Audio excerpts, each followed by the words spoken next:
I like better things. Of course, I want the good life too. I want to smile when I open my purse, not sigh at the last money inside. I want to cook jollof that makes the whole street jealous, not stand in shame with tears on my face. This is not just a story about oil.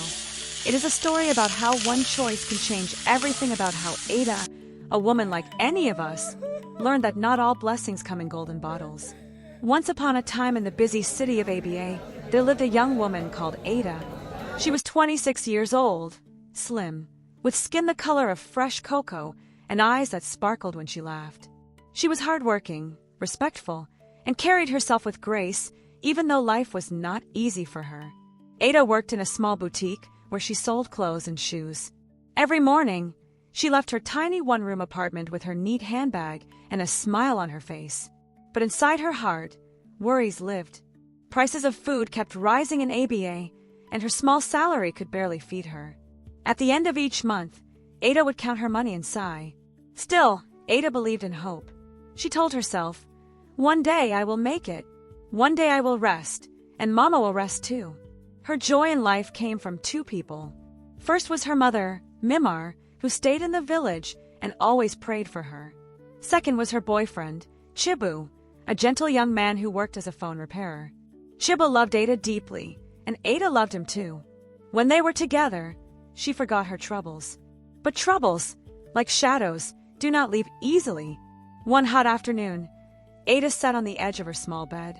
The room was hot like fire because there was no light, and the ceiling fan refused to turn. Sweat rolled down her neck as she looked at the money in her hand. It was just 8,000 naira. That was all she had left until her next salary. She pressed the notes between her palms and whispered, "God, how will this carry me?" Rent was waiting. Food was waiting. Transport was waiting. She thought of her mother, who sometimes called to ask for a little support. Ada felt her chest tighten. Just then, her neighbor, Anazi, entered the room with excitement written all over her face. Anazi was a tall, full-bodied woman with sharp eyes and a loud voice. She was always quick to find news, whether good or bad. "Ada!" she shouted. "You will not believe what I just heard." Ada lifted her head slowly. "What is it again, Anazi?" "I don't have strength." "My sister," Anazi said, lowering her voice like someone sharing a secret. "There is one woman at Aba Hill. They call her Mama. She is selling King's oil for almost half the price. 5 liters for just 3,800 naira. Can you imagine?" Ada frowned. "It cannot be true. You know how things are now. Who will sell oil so cheap? Maybe it is fake." Anazi shook her head and waved her hand. No. People have been buying. I even touched it, and it looked original. You better hurry before it finishes." Ada sat quietly. Her mind battled with itself. On one side was doubt. On the other side was her empty pocket. Finally, desperation won. The next morning, Ada walked to Aba Hill with her last 8,000 naira folded deep in her purse. The market was noisy, filled with sellers shouting, "Come and buy pepper. Fresh fish here. Tomatoes. Very cheap." But Ada's eyes searched only for the stall Anazi described. And then she saw it. A small table under a blue umbrella, with kegs of oil stacked neatly. Behind it sat Mama, a woman with a round face and a scarf tied tightly around her head. "Madam, you want oil?" Mama asked with a smile that showed missing teeth. Ada hesitated, then nodded. "Yes, but I want to check it first." Mama laughed loudly. "Check, my daughter, check. This is King's oil. Pure, clean, the same one in supermarket. I just help people because times are hard." Ada opened one keg, dipped her finger, and rubbed it between her fingers. It looked fine. It smelled fine. She felt relief wash over her. "Give me 2 kegs, she said. She paid 7,600 naira and held the 2 heavy containers close to her chest as she walked home. Her heart was singing. "Now I will cook jollof rice for Chibu. He will see that I too can surprise him." Back home, Ada set her small kitchen in order. She washed the rice, cut the tomatoes, and arranged the spices. She even bought small chicken from the nearby market. When Chibu called later in the day, she told him with pride, "Baby, come tomorrow afternoon. I will cook you the best jollof rice you have ever eaten." Chibu laughed happily. "Ah, Ada, my queen. I will be there." Don't let me down, oh.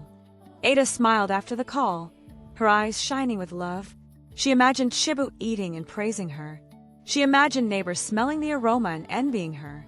Her heart danced. But joy has a way of hiding what waits in the dark. The next day, Ada wore her cleanest apron and tied her scarf firmly. She poured the oil into her pot, waiting for it to heat. At first, it looked fine.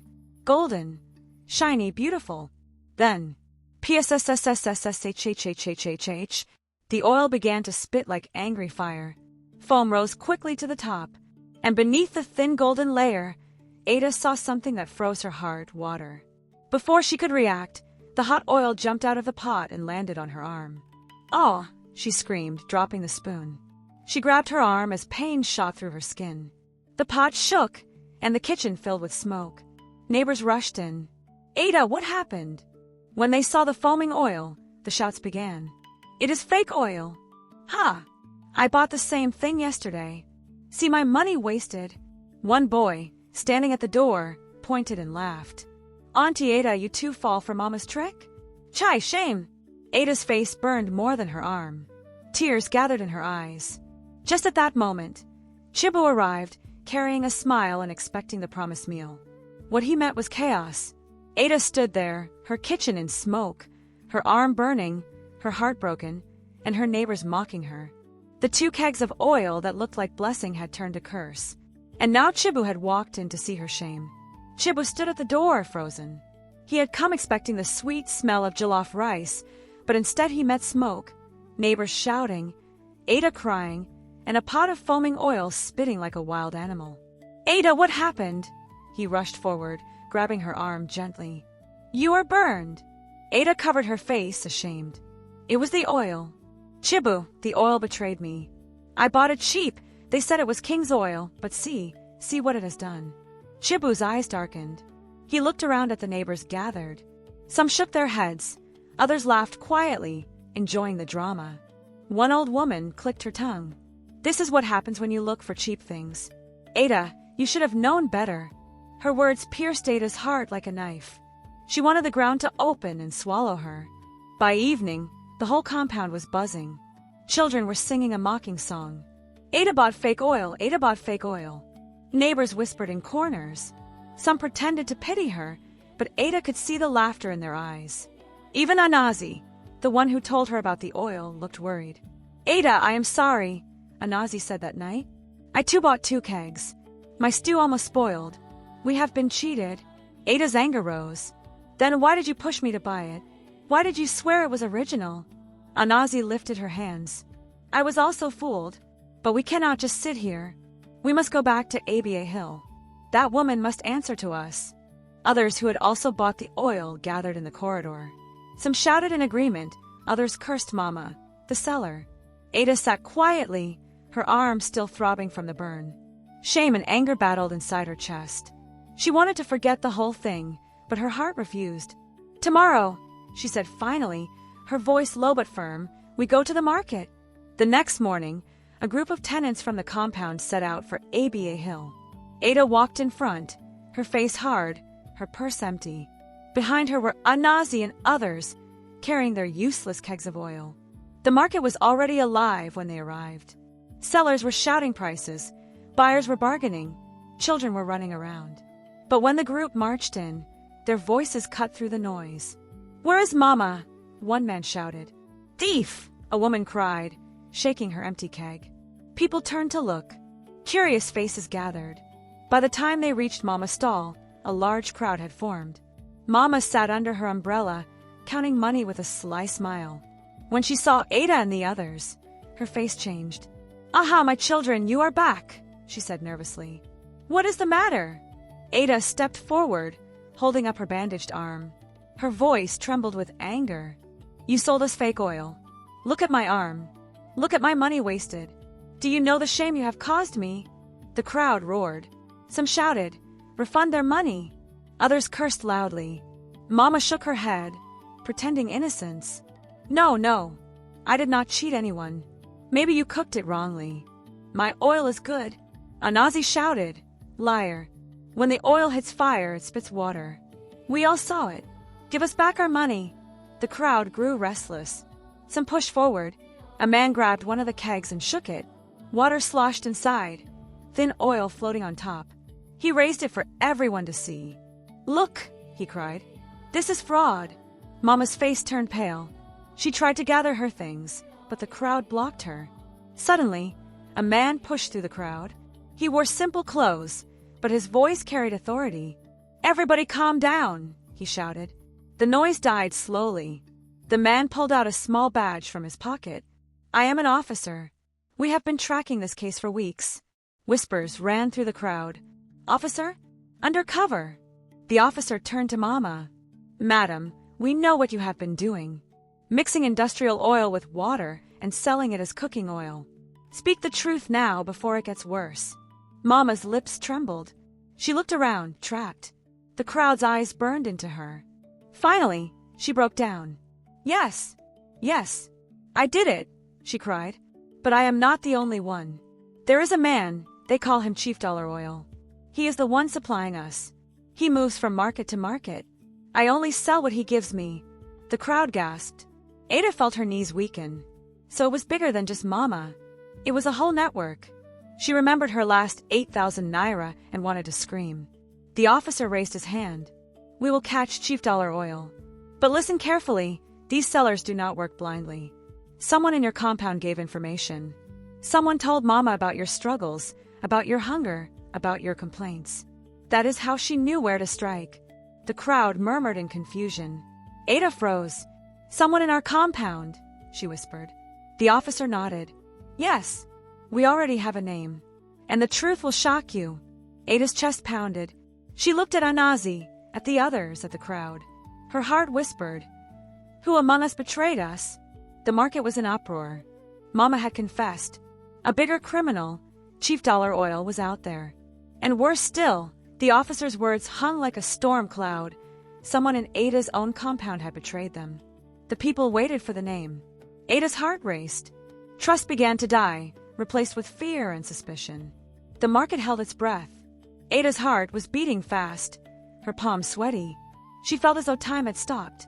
The plainclothes officer raised his hand. His voice was steady, but it carried weight. "The person who gave Mama information, the person who helped her cheat all of you, is none other than your landlord, Papa Unam." The crowd gasped. "No," someone shouted. "Papa Unam." "Impossible," another cried. Ada's mouth fell open. Papa Unam, the same old man who always sat under the mango tree, stroking his gray beard and pretending to care about their problems? Before anyone could move, 2 uniformed officers walked into the market. With them was Papa Unam, his hands behind his back. His face was pale, his shoulders bent low. The officer turned to him. "Speak now. Tell them the truth." Papa Unam sighed deeply. His eyes darted around, meeting the angry stares of his tenants. Then he said in a weak voice, "Yes, it is true. I told Mama about your struggles. I told her who complained about oil, who complained about money. She gave me small commission for every tenant that bought from her." The market erupted in shouts. "Thief! Betrayer! You sold us for peanuts." Ada felt tears sting her eyes. "Papa Unam, why? We trusted you. You were like a father in the compound. And you sold us out for a little money." Papa Unam lowered his head. He could not look at her. The officers placed handcuffs on Mama and Papa Unam. The crowd cheered, but their cheer was bitter, filled with anger. People spat on the ground. Some cursed loudly. As they were led away, Ada felt a mix of emotions. She was angry, but also tired. Her last 8,000 naira was gone. Her arm was still sore, and her heart was heavy with betrayal. Anazi put her hand on Ada's shoulder. "At least they have been caught. At least justice has started." Ada nodded slowly, but inside her, trust had broken. She wondered, if Papa Unam could betray us, who else can I trust? That night, Ada sat outside her room, staring at the sky. The stars twinkled, but her heart was cloudy. She thought of her shame in front of the neighbors, of the mocking songs, of her wasted money. Chibu came and sat beside her. He held her hand gently. "Ada, I know this hurt you. But listen, you must not let this break you. Life is full of tests. Today you learned a hard one." Ada looked at him, her eyes wet. "Chibu, I only wanted to make you proud. I wanted to surprise you with jollof rice, but I ended up disgraced. Chibo smiled softly. Ada, food is nothing. I wanted your company, not your pot. I love you, not your oil. But please, from now on be wise. Buy only sealed oil. Never rush because something looks cheap. Cheap things can cost too much. Ada nodded, her heart warming slightly. In the days that followed, the compound was never the same again.